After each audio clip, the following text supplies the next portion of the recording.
మా మిత్రుడు సహచరుడు గతంలో పార్లమెంటుకు ప్రాతినిధ్యం వహించిండ్రు. అట్లాగే మాజీ మంత్రివర్యులు ప్రస్తుతం స్థానిక సంస్థల శాసన మండలి సభ్యుడు మిత్రుడు ఎల్ రమణ గారు చొప్పదండి నియోజకవర్గానికి సంబంధించి ఇదే సభ్యత్వ నమోదుకు మనందరినీ సమన్వయం చేయడానికి ఇక్కడికి చేసినటువంటి సోదరుడు పన్యాల భూపతి రెడ్డి గారు, మా మిత్రుడు సోదరుడు ఉమ్మడి కరీంనగర్ జిల్లా గ్రంథాలయ శాఖకు బాధ్యతలు నిర్వర్తించినటువంటి రవీందర్ రెడ్డి గారు, వేదికను అలంకరించి ఉన్నటువంటి వివిధ హోదాల్లో ఉన్న మా మిత్రులు సహచరులు చొప్పదండి నియోజకవర్గానికి సంబంధించినటువంటి ఒక సోదర కాంగ్రెస్ అంటే ఓడించి ఇక్కడ దాకా వచ్చిండు.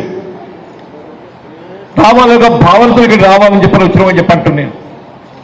మా బీఆర్ఎస్ కార్యకర్తలు పాత్రికేయ సోదరులకు అందరికీ హృదయపూర్వకంగా నమస్కారం చెప్తూ మిత్రుడు రవీందర్ రెడ్డి గారు ఒక మాట చెప్పిండ్రు. అంటే వాస్తవంగా ఏదైతుందో మిత్రుడు రవిశంకర్ గారి ఓటమిలో నాది కూడా కొంత బాధ్యత ఉంది, క్షమించండి. అంటే వాస్తవంగా ఏదైతుందో నా సుదీర్ఘ ప్రజా జీవితం కాంగ్రెస్ పార్టీతో కొనసాగింది. 4 దశాబ్దాల కాలం పాటు ఏదైతుందో కాంగ్రెస్ పార్టీతోని మరి నేను కలిసి ఉన్నటువంటి ఇవాళ ఏదైతుందో రేవంత్ రెడ్డి నాయకత్వం చూసిన తర్వాత ఈ 4 దశాబ్దాల కాంగ్రెస్ ను మరి బలోపేతం కావడానికి కృషి చేసింది ఇటువంటి ప్రజాద్రోహి మరి పాలన కొరకు అని చెప్పాను భావనతో ఏదైతుందో నేను కాంగ్రెస్ పార్టీని వీడి ఇవాళ తెలంగాణ రాష్ట్ర సాధకులు, తెలంగాణ రాష్ట్ర ఉద్యమ నాయకులు, తెలంగాణ రాష్ట్ర తొలి ముఖ్యమంత్రి అయినటువంటి కేసీఆర్ గారి నాయకత్వంలో పనిచేయాలి. ఈ రాష్ట్ర పునర్నిర్మాణం కొరకు ఏదైతుందో బీఆర్ఎస్ పార్టీ మాత్రమే మరి ఏకైక మనకు ఆధారమైన ఒక భావనతోని నేను కేసీఆర్ గారి యొక్క నాయకత్వంలో బీఆర్ఎస్ పార్టీలో చేయడం జరిగిందని చెప్పండి. అంటే వాస్తవంగా కూడా అంటే అందరూ ఆశ్చర్యపోతుంది, జీవన్ రెడ్డి ఏంట్రా వీడు కాంగ్రెస్ పార్టీని వదలడం ఏంటని చెప్పని. వీడినాడు నాకు కొంత నాకు కూడా కొంత ఆశ్చర్యం కలిగింది. 4 దశాబ్దాల అనుబంధం తెలుసుకోవాలని చెప్పంటే ఎవరికి కూడా అంత సులువు కాదు. కానీ ఇవాళ నేను సంతోషపడుతున్నానే. 4 దశాబ్దాలు నేను చేసిన పొరపాటు గ్రహించిన అని చెప్పి అంటున్నాను. 4 దశాబ్దాలు నేను చేసిన పొరపాటు గ్రహించిన అని చెప్పి అంటున్నాను. ఇవాళ ఆ పొరపాటు సరి చేసుకోవడానికి కొరకు రేపు రాష్ట్రంలో బీఆర్ఎస్ పార్టీ జెండా ఎగరవేయడానికి కొరకు కృషి చేయటం నేను నా వంతు బాధ్యతగా భావించేది ఇస్తుందో ఇవాళ నేను మరి ఈ చొప్పదండి నియోజకవర్గం నాకు ఈ ప్రాంతంతో ఉన్న అనుబంధం మీకు తెలియదు కాదు. నా రాజకీయ జీవితమే ఒక విధంగా ఈ ప్రాంతంగా ఆరంభమైంది. నేను మల్యాల పంచాయతీ సమితి అధ్యక్షుడిగా పోటీలో నిలిచినాడు. నేను కేవలం 30 సంవత్సరాల వయసు నాకు కావాలని చెప్పంటున్నాను. రాజకీయంగా మిత్రుడు రమణ గారు నాకు సహచరుడు అని చెప్పి ఆయన విద్యార్థి దశలో ఉన్నాడు, నాకు రాజకీయ సహచరుడు ఆయన. నేను మల్యాల పంచాయతీ సమితి అధ్యక్షుడిగా పోటీ చేసినాడు. రాజకీయాలకు అతీతంగా ఇవాళ శాసన మండలి పోటీ చేసినప్పుడు ఎట్లయితే రాజకీయాలకు అతీతంగా నాకు గెలుపు కొరకు తాపత్రయపడ్డది మన అండగా నిలిచిందో ఆయన పంచాయతీ సమితి అధ్యక్షుడిగా నేను గెలిచి రాజకీయంగా ఈ స్థాయికి ఎదగడానికి తోడ్పడ్డటువంటి ఒక ఈ చొప్పదండి గడ్డ అనేది అవుతుందో నేను జీవితంలో మర్చిపోలేదని చెప్పి అంటున్నాను.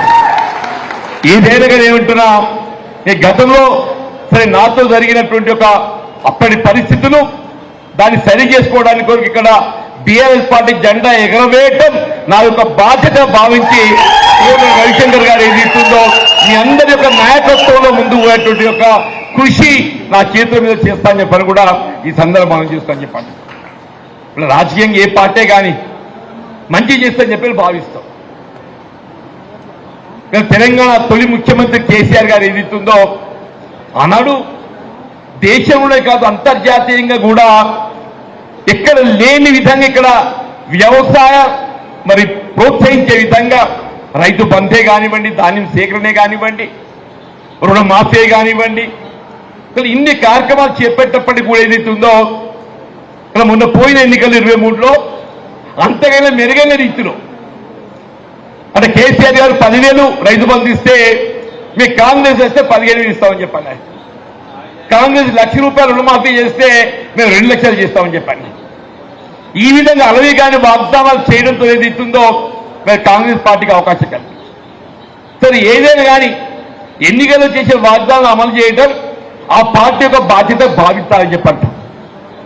రేవంత్ రెడ్డి గారు ఏమనంటే ప్రజాపాలన చెప్పంటాడు.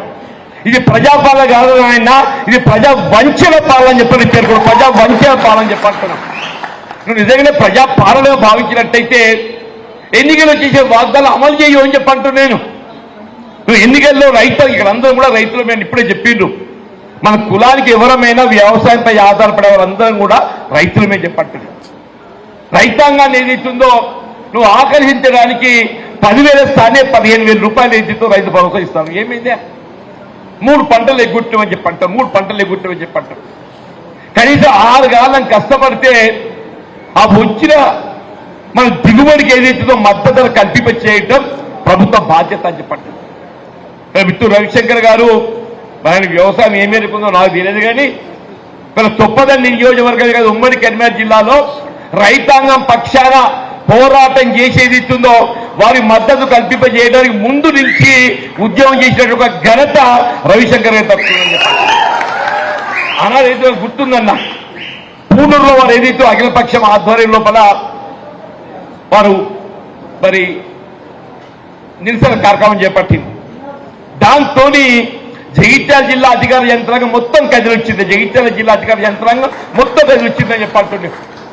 మన జగిత్యాల జిల్లాలో ధాన్యం సేకరణ జరిగిందని చెప్పుకుంటుంది, కానీ ఆ ధాన్యం సేకరణ నెపంతో రైతు ఎంత దగా చేయబడ్డాడని మాత్రం వాళ్ళు కప్పిపుచ్చుతుందని చెప్పంటున్నాను. నేను నిన్న జగిత్యాల జిల్లాలో మంత్రివర్యులు లక్ష్మణ్ కుమార్ గారు ఏదో ధాన్యం సేకరణలో మేము ముందున్నామని చెప్పే ప్రయత్నం చేసిండే.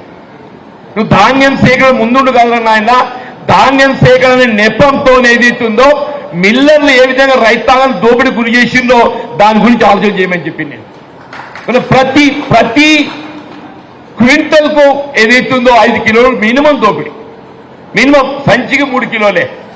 సంచికి 3 కిలోలు అంటే 2.5 సంతలకు ఏదైతుందో 7.5 కిలోలు, 2 కిలోలు ఏదైతుందో సంచి బరువు వేనగా